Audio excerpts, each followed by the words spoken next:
Vaktsineerimine on efektiivseim ja tõhusaim viis selleks, et kaitsta inimesi vaktsiinvälditavate nakkushaiguste vastu ja et ennetada neid nakkushaiguste levikut ja haigestumist. Praeguse COVID-19 pandeemia tingimustes on vaktsiinidele pandud suur lootus.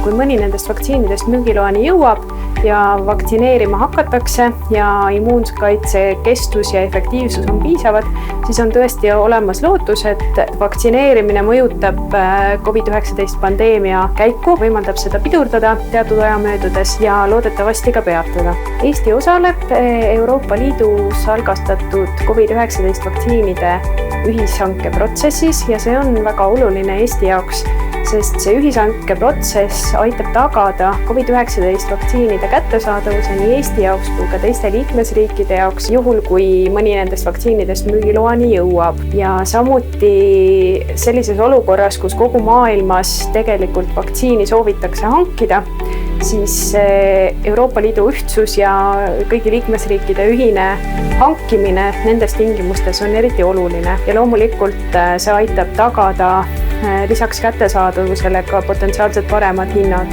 liikmesriikide jaoks.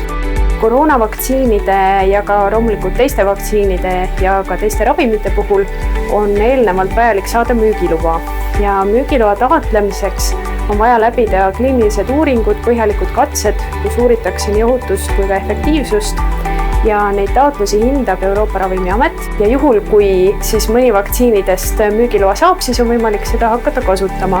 Ja sealjuures kindlasti praegu on see müügiloa taotlemise protsess nii-öelda kiirendatud selleks, et vaktsiinid jõuaksid kiiremini turule, aga samas ei tehta mingeid järeleandmisi ei efektiivsuses ega ohutuses. Nii et me loodame, et ikkagi jõuavad turule võimalikult ohutud ja efektiivsed vaktsiinid. COVID-19 vaktsiinide puhul on teada, et need tulevad tarnetena ehk siis jaokaupa ja kogus ei jõua korraga Eestisse, mis tähendab, et kindlasti esmajärjekorras on oluline, et vaktsineeritaks tervishoiutöötajad, arstid, õed, aga ka teised tervishoiuasutuste töötajad. Samuti on oluliseks riskirühmaks hoolekandeasutuste elanikud ja töötajad, kindlasti ka vanemaealised ja kroonilised haiged, hilisemas järgus ka elutähtsa teenuse osutajad. Need ametid on meie vaates kõige olulisemad, kes tuleks kindlasti esimesena vaktsineerida, aga me loodame, et teatud pikemas perspektiivis on võimalik pakkuda vaktsineerimist kõigile soovijatele.